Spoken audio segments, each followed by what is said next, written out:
Welcome everybody. So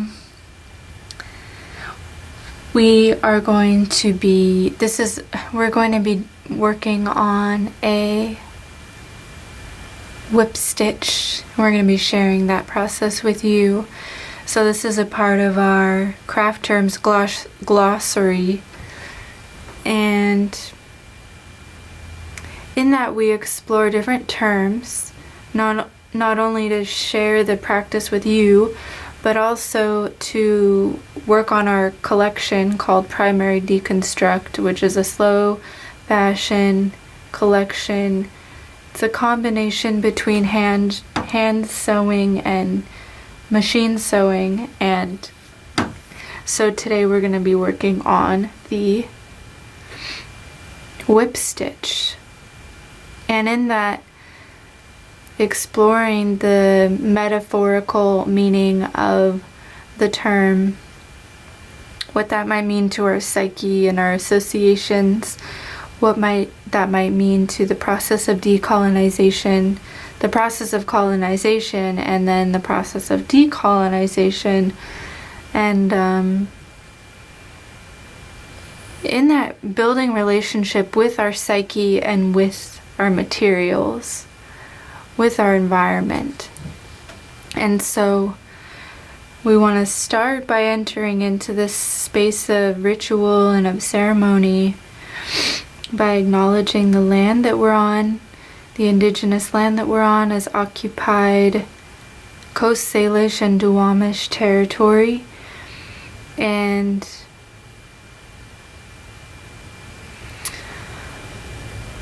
so we also want to invite you to acknowledge the lands that the indigenous lands that you occupy. And let us also think about the lands that our ancestors have come from, whether they be the actual lands that we're on, whether they be on the other side of the world, whether they be from many different parts. So let us acknowledge that as well, that we all have ancestors that at one point in time they were in relationship with the land, and their bodies and minds were in relationship with each other. And so here on the land, with the sky above and the sea that surrounds, we call on all of our complete ancestors.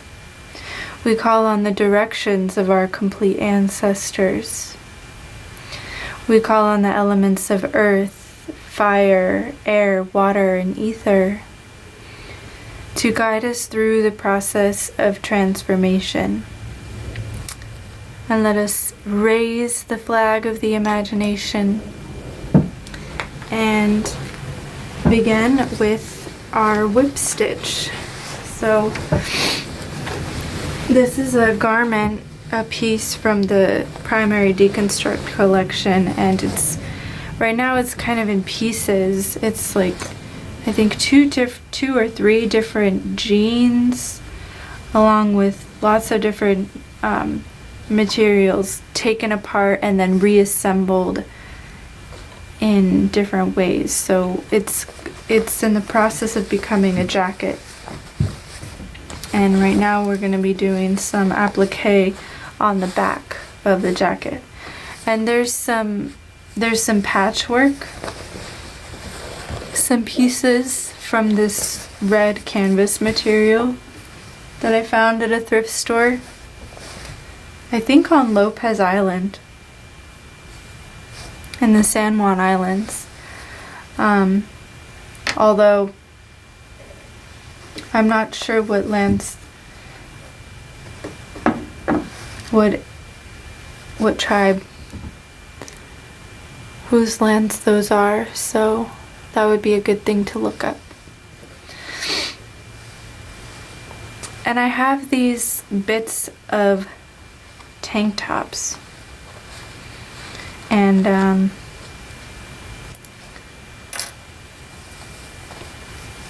they're like, some people call these types or these types of tank tops have been called wife beaters, and we could imagine why they might be called that.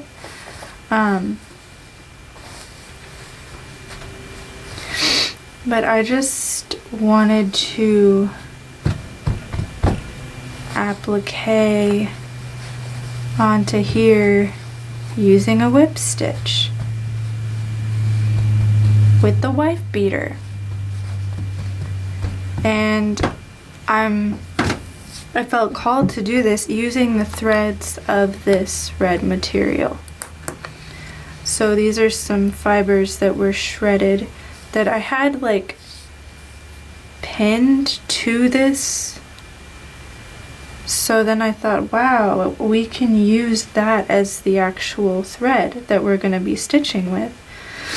And so, you know, this is a space for us to acknowledge the trauma of our ancestors and also of our own traumas that we've lived. This is a space to sit with that. And when we sit with trauma in this space of sewing,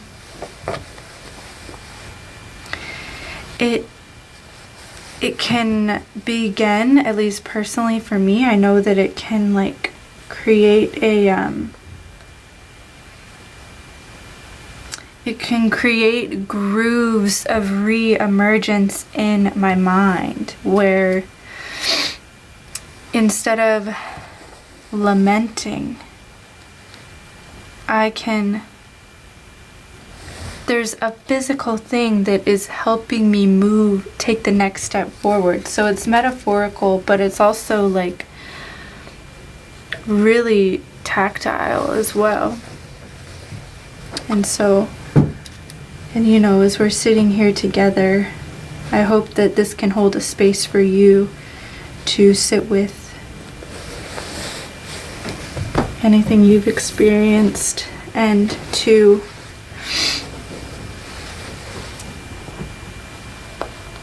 through the repetition of our stitches that we can begin to notice the patterns that we carry and also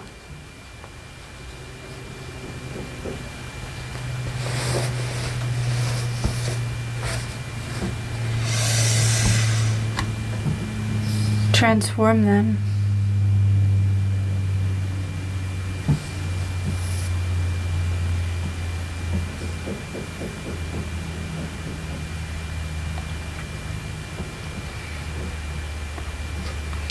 So we have our thread, we have our material,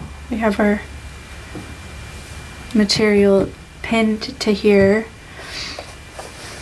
and we're just going to be whip stitching around this circle here.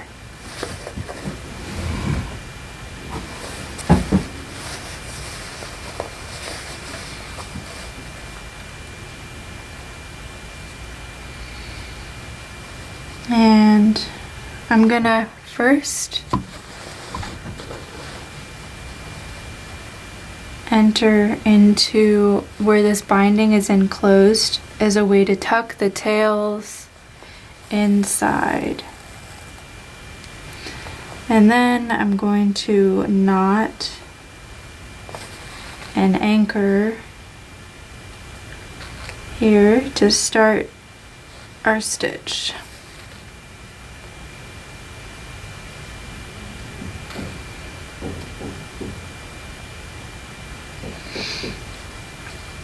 And so with a whip stitch, it's usually, a whip stitch is wrapping around something.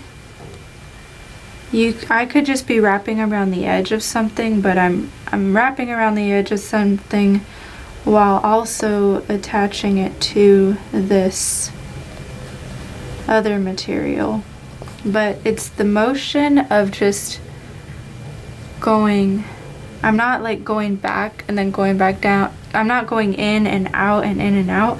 I'm, or like in that sense, I'm just wrapping in the same, I'm wrapping around in the same motion. So it could be similar to a blanket stitch, only a blanket stitch you're like interlocking and making a significant edge. But in a whip stitch, you just whip around, whip around the edge of the situation. And so what does that mean?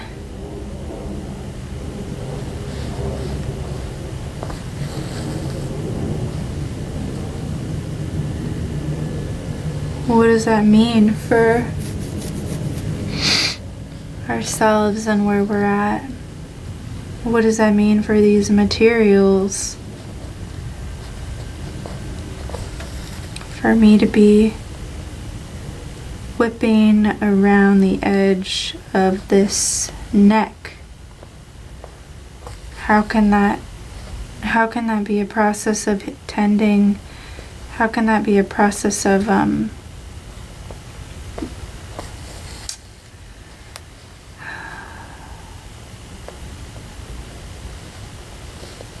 like hydration?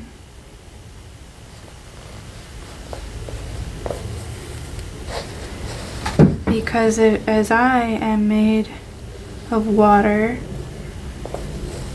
the consciousness of water, however it is resonating inside of me, is wrapping around this neck, recognizing and acknowledging how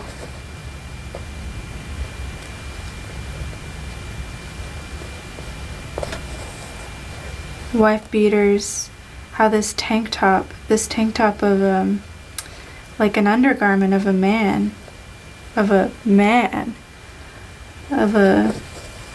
person, the gender of a man beating his wife, is a way that colonization has perpetuated the minds. Once we burned all the witches, the medicine women, well, not all of them, but once they tried to burn all of them and condemn and demonize all of them, and these new colonized binary roles emerged, the man was to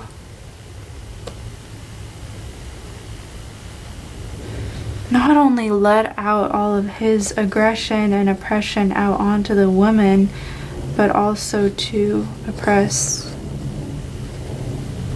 her.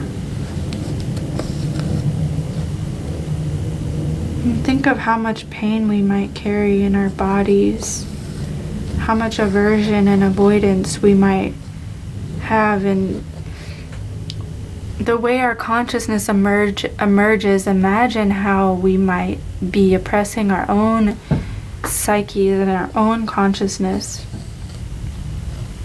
perpetuating all of these systems. And may we begin to notice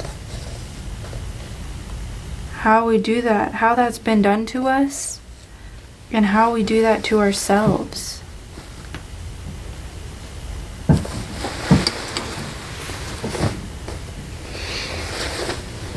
And so may this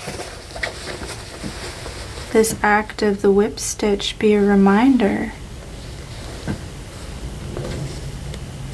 And if you notice the center, there's a circle, and it's a blue circle.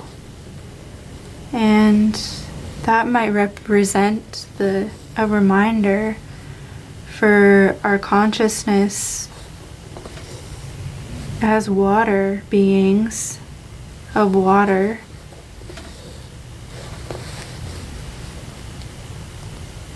to remember that we are water and that water carries a resonance and that we have agency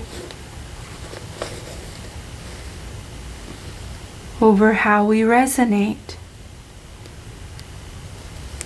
What are the frequencies of our minds, of our beings, when we listen to our beings?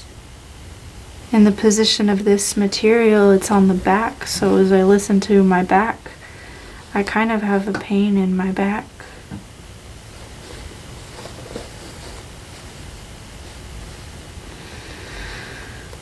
So what do you have to say there, back? Oh, the time is now to make your peace.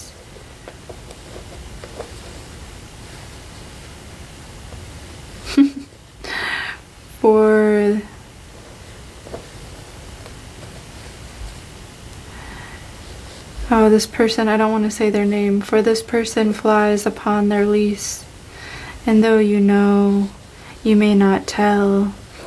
In the spaces between, you cannot yell. The silence it bellows for more than a decade. My silence holds space for your silence. And then I might know. And then I might know what it is to say. But until you can listen, I will be silent.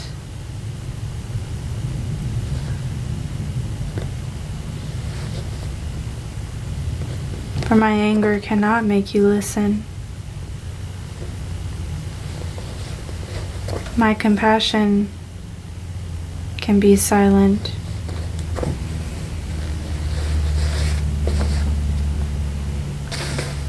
To honor your journey.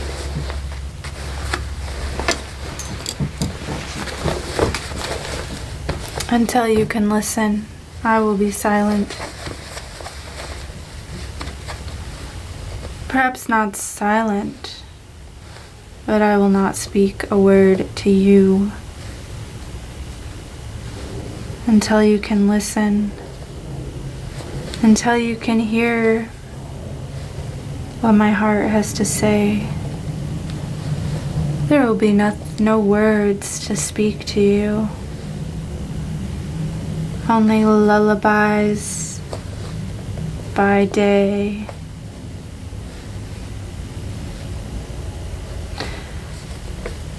And that will be all.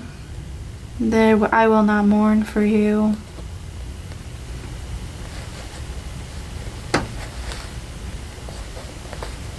As you are alive.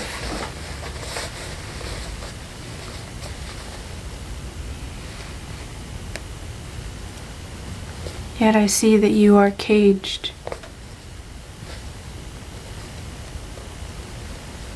You must emancipate yourself from mental slavery.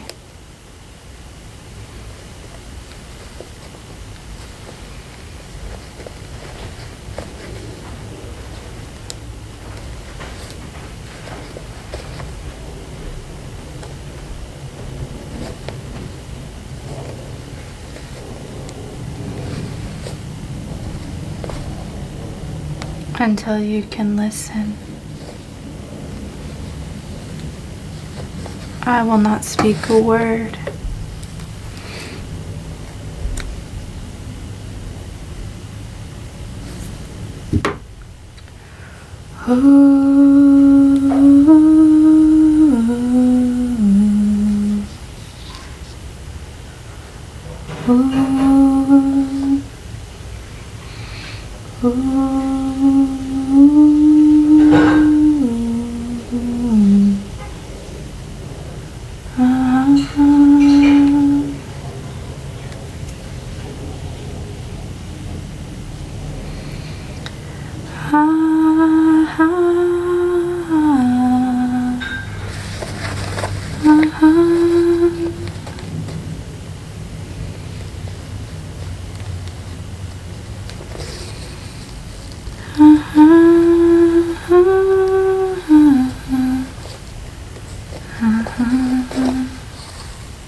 Oops. That thread broke. Na, na.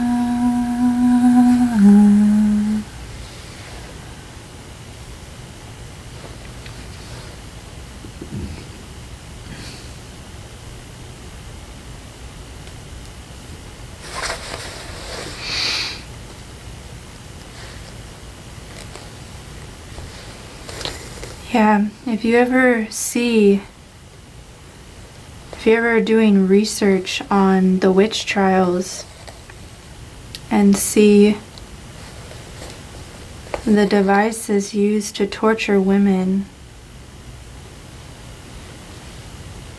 to make them confess something that they did not do, in the sense that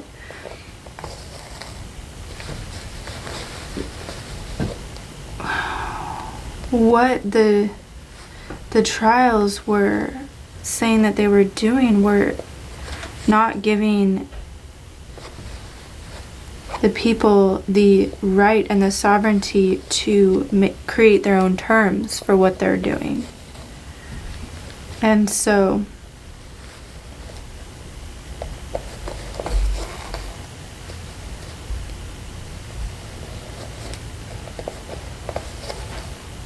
they're not even honoring, they're making up ways to view somebody else for their own gains, or because they were threatened, because they wanted power over people. And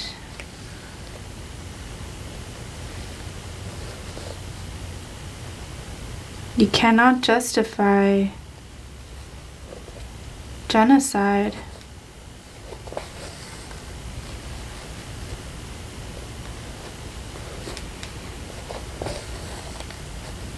And anyone who tries, it's clear that they're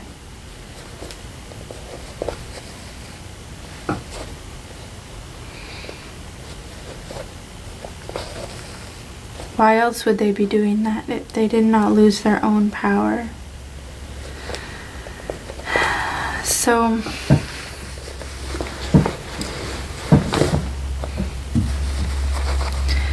to bring in the river of culture and the culture of polarization, when did gender roles become polarized? When did there become a female and a male gender? Before, there were many genders, because in a community of people, there's people fulfilling different roles. And so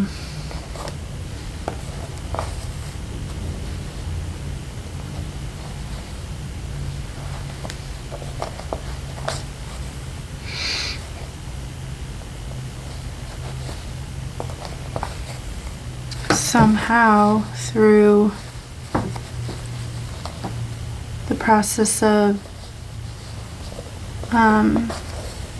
Christianity being weaponized to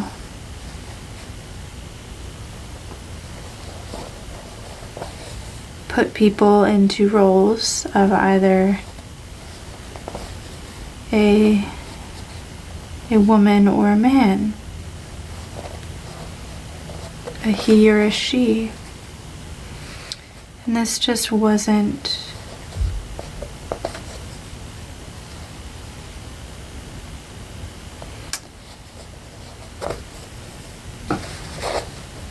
it's not,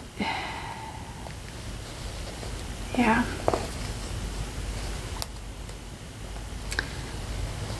I'd be interested to learn more about the history, because I think it's really complex, and it also is a part of decolonizing our minds too, and our roles of like who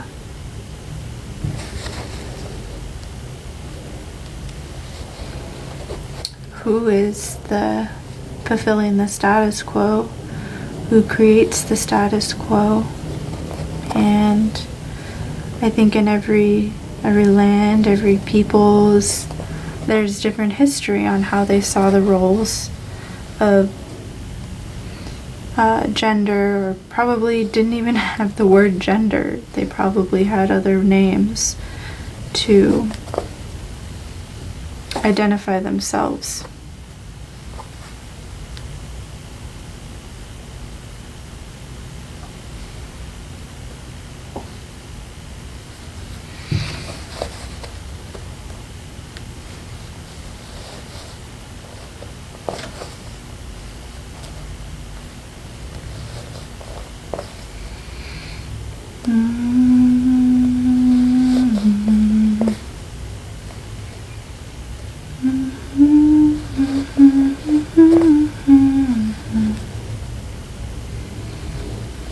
So with every stitch, bringing us into the present moment, may each of these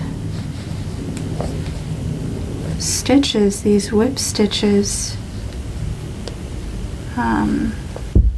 stitch up all the different parts of ourselves. Recognize the multiplicity of our beings and all the different aspects that make up who we are.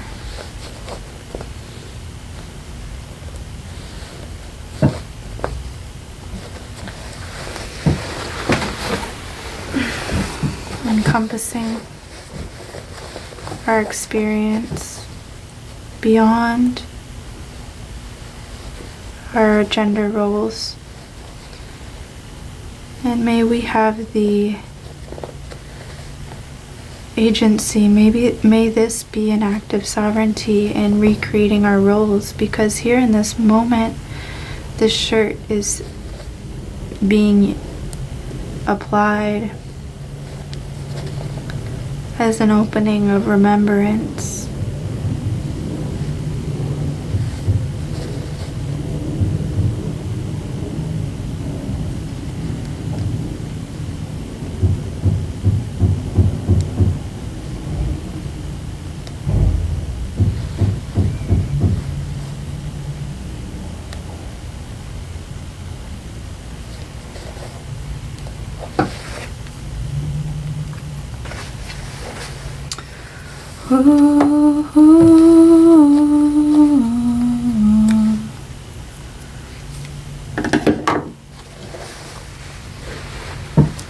And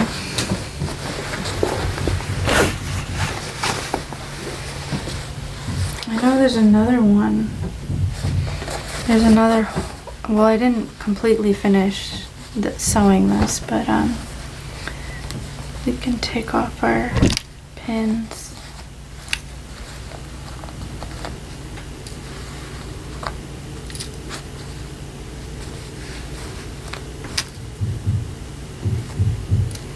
And think about, where is this one gonna go?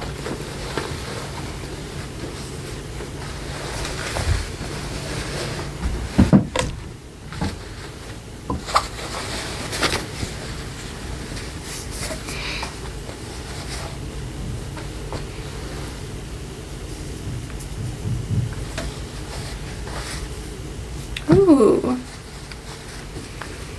Maybe it'll be like a Vesica Pisces. Oh.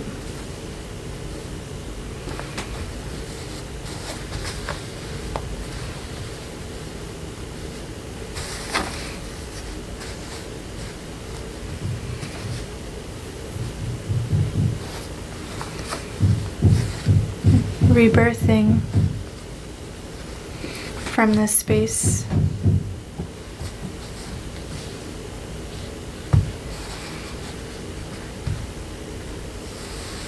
Here's the Vesica Pisces. All right.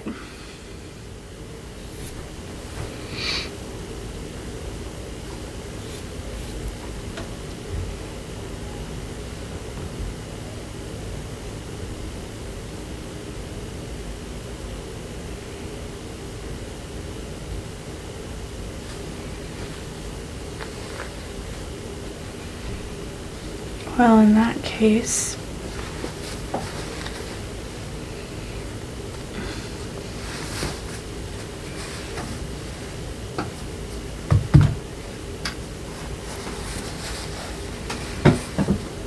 we can make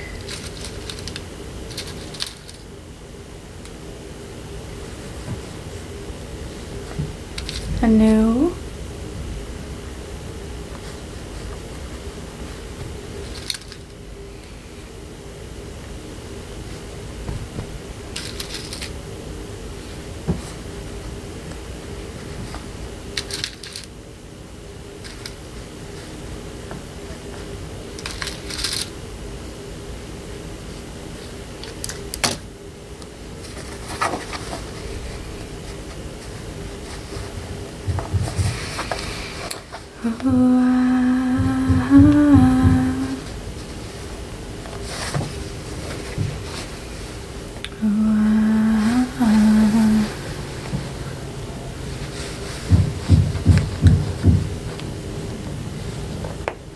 making sure I'm not pinning these to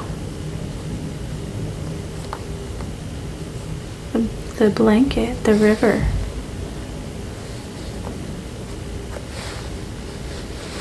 Okay.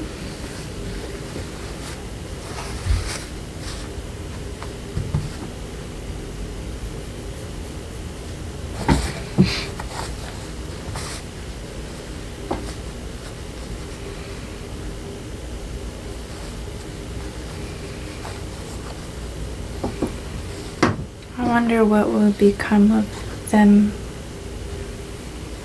once. First, we're just going to stitch around the centers and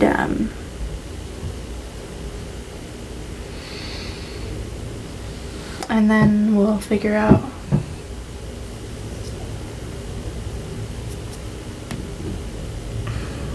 what will be done next.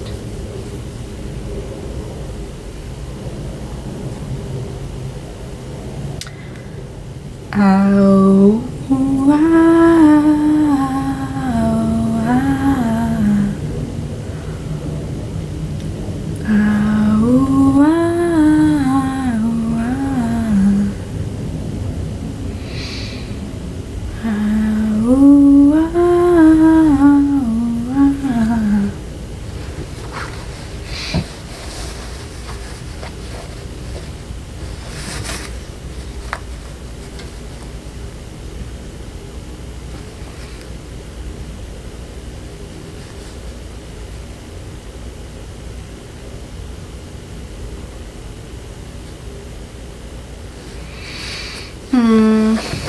okay, we're gonna start here and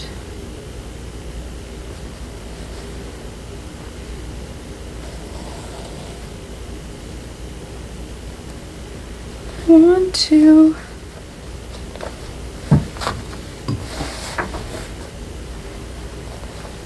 I'm going in between both of these edges.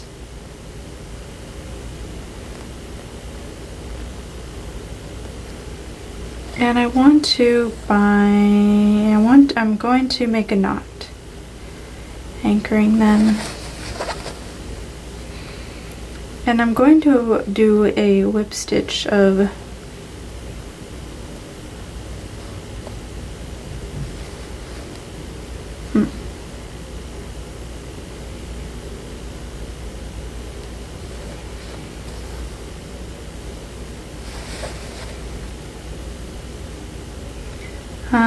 well, that's about to turn into a figure 8 stitch, so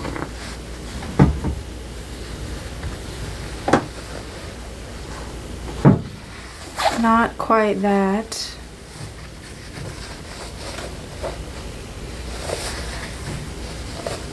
Let's just continue with doing our whip stitch, sewing this edge around here.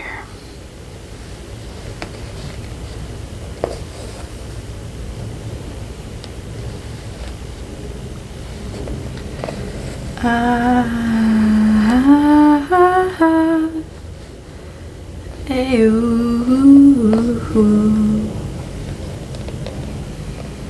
Hey, ooh, ooh, ooh.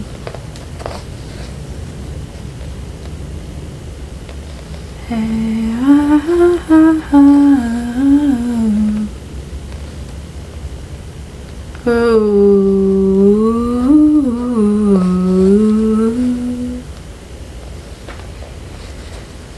Hey, hey, hey, hey.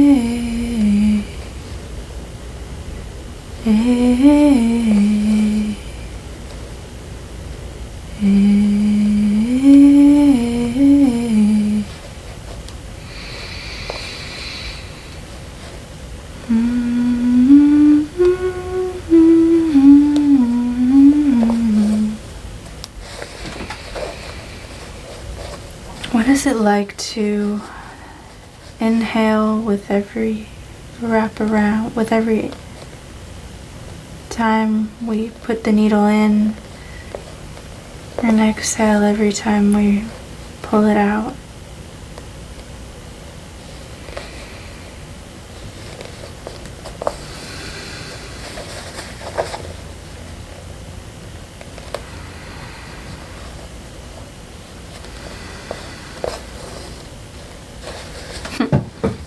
My fingers are like, wait, we're not fast enough.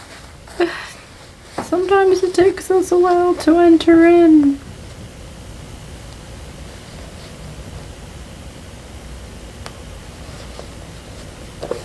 So whip stitch.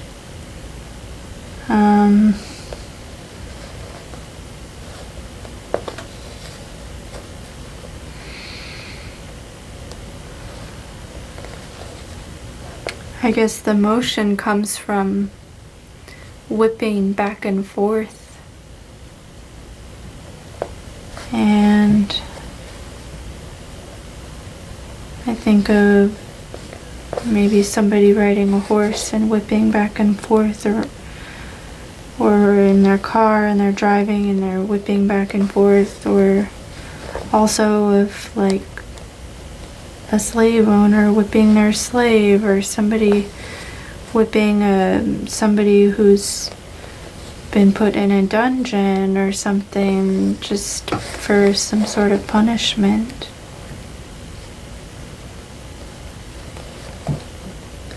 And just going back and forth and back and forth, and this quick action is like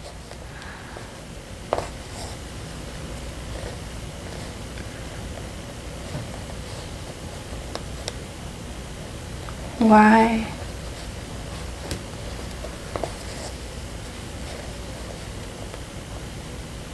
What is the essence of that state of mind, of that psyche, this like extreme polarization of going from one extreme to the next extreme, from one extreme to the next extreme, and just whipping back around? And yeah, so I wonder, like,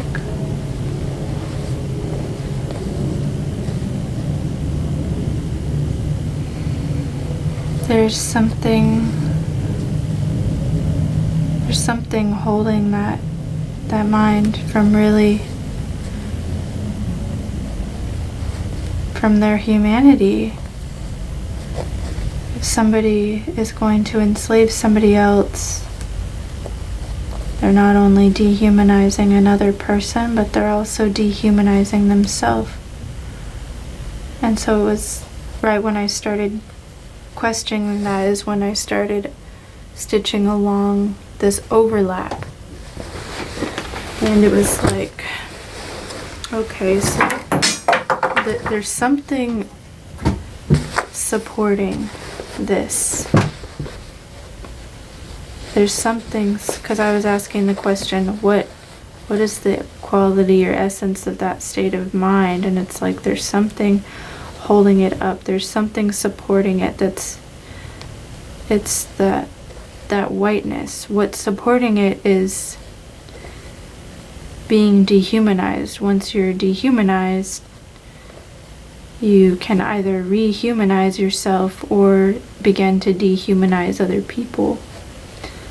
So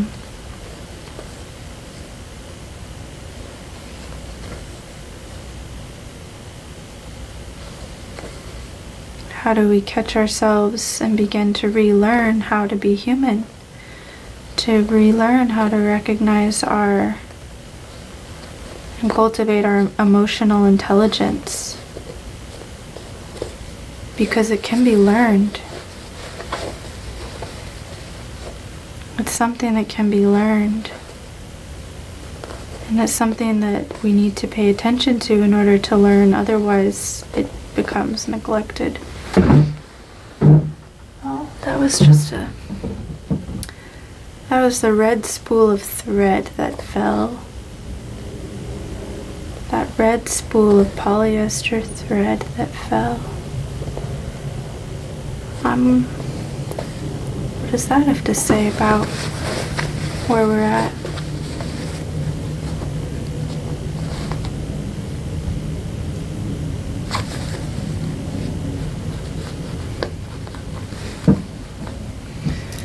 Well, now that I look at it, we're sewing the undergarment on top of the outer garment. That's really similar to the feeling of like having your skin opened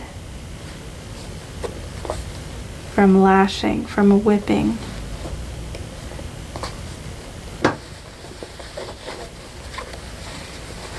And it wasn't just slaves who were beat, it was also children.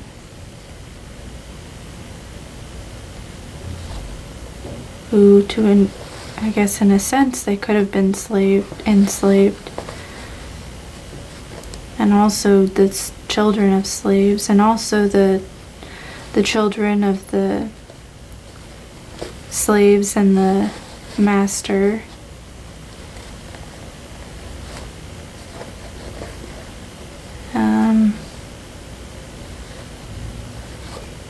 So there's a lot, like, just even in my parents' generation, like, it was still okay to beat your children. And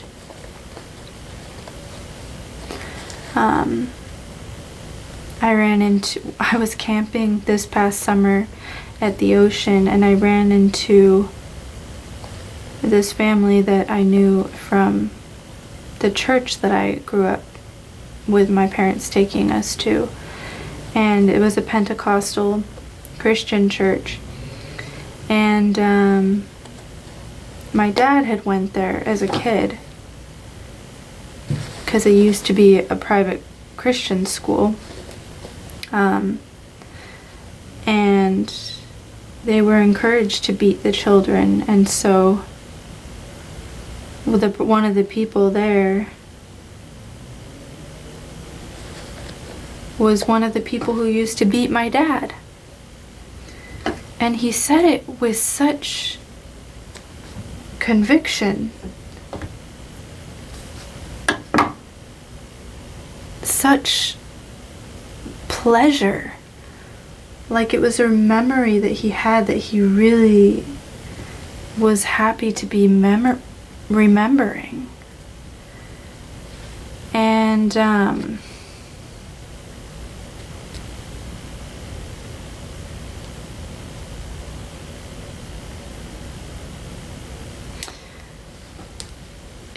I was just like,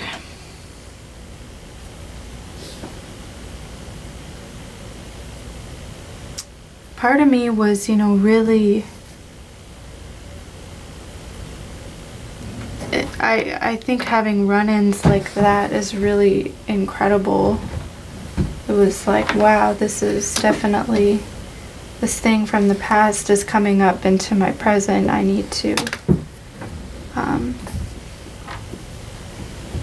need to pay attention and to notice what's happening once, and what's like being shown to me.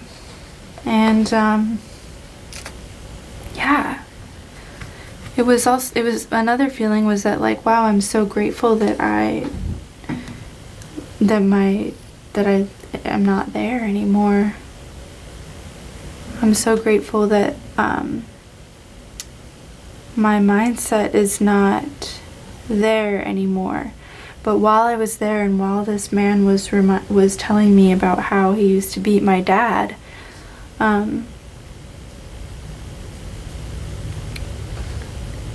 I didn't really have it in me to question this man.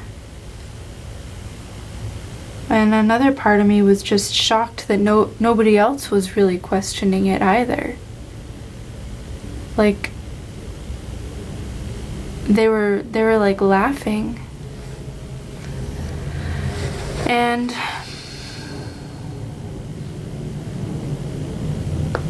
so it gave me some insight into the mindset of the people doing that, and how, while some things have changed, I could think that some things have changed and that that's not happening anymore. I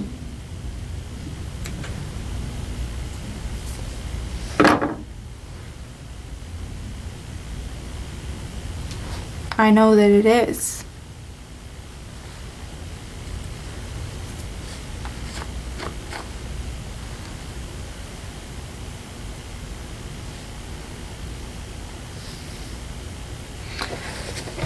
And so it's like,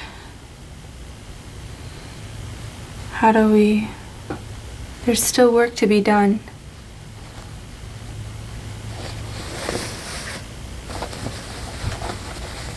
We're not free until we're all free. And what does that mean? The freedom to show up fully as who we are, and our experiences of our internal and external realities. And my brother said to me recently what he thought, his reflections on what he thought freedom was, and he said the freedom to love. And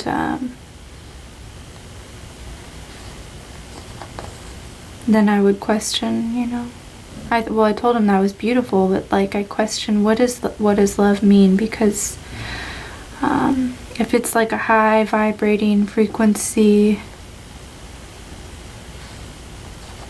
that's kind of how that's how I resonate with the word. But I know that everyone has their own experience and own associations with words, and so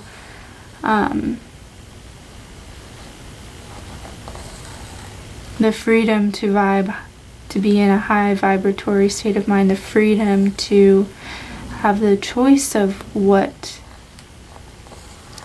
to think and what to say, like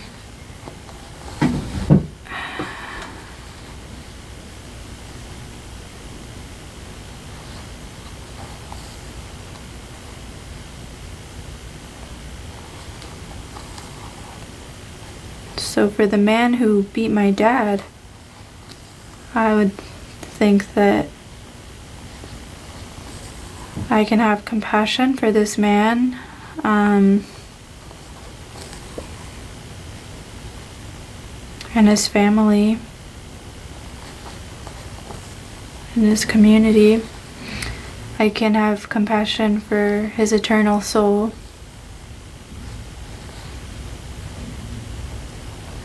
And then people might say, how is that? Is that just being too passive?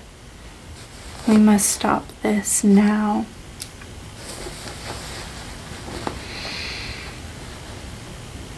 And I think that there's preventative things we can do.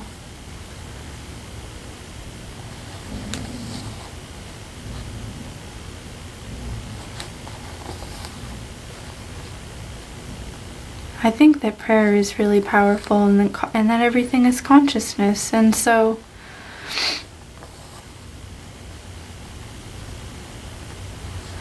I actually think that having compassion for his eternal soul is the action. It's an emotional and energetic action that I can take for this person. Because what does that evoke in the field?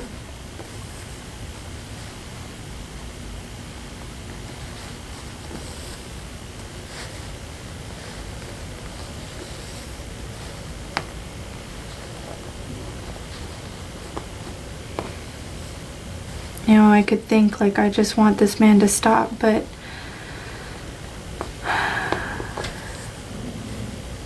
I don't know what he's doing now.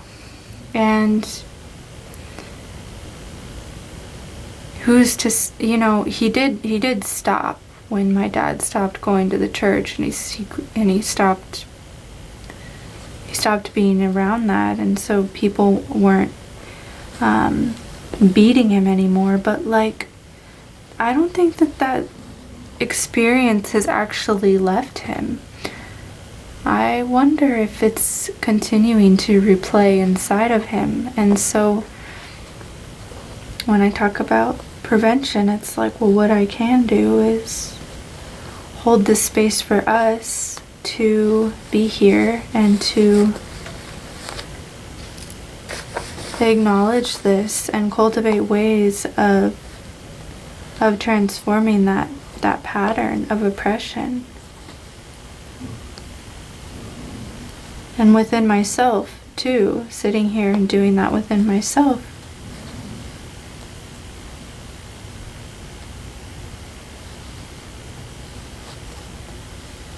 Actually transforming that memory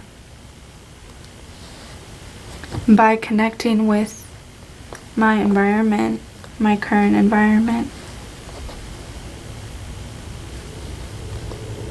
And this Vesica Pisces is creating an opening in my life for a reemergence of energy, water.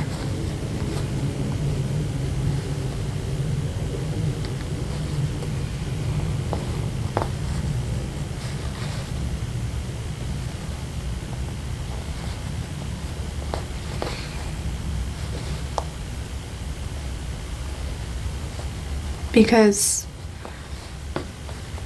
even if my dad didn't beat me, although I do have some traumatic spanking experiences from my parents, the energy of that is really intense for somebody to carry. And so the energy of language and emotional communication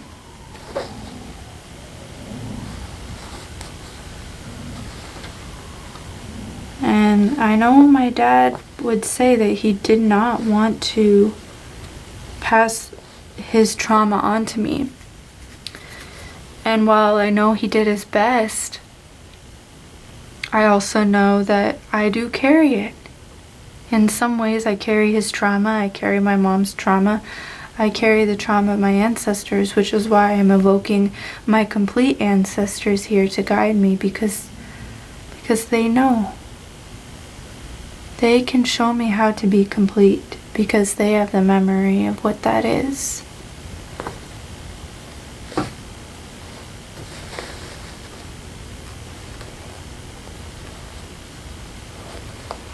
So to take this time to be here with them, listen,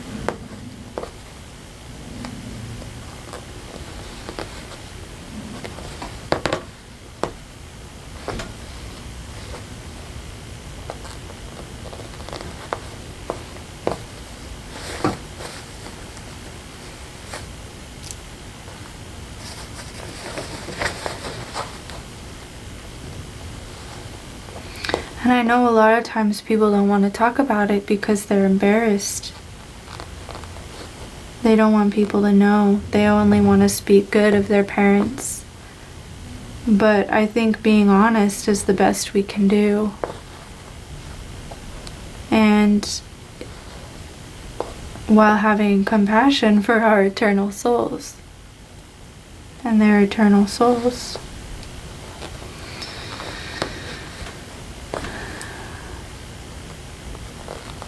Alright, we're reaching a space of completion for this episode of our whip stitch. And so I just want to deeply thank you all for being here and for being present with us.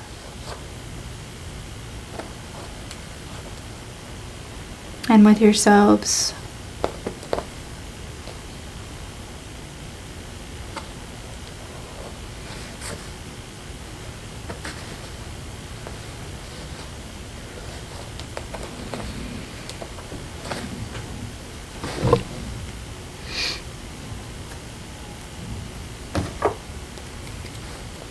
Alright, we'll clip this for now. Now that we have our our insides plastered to our outsides, may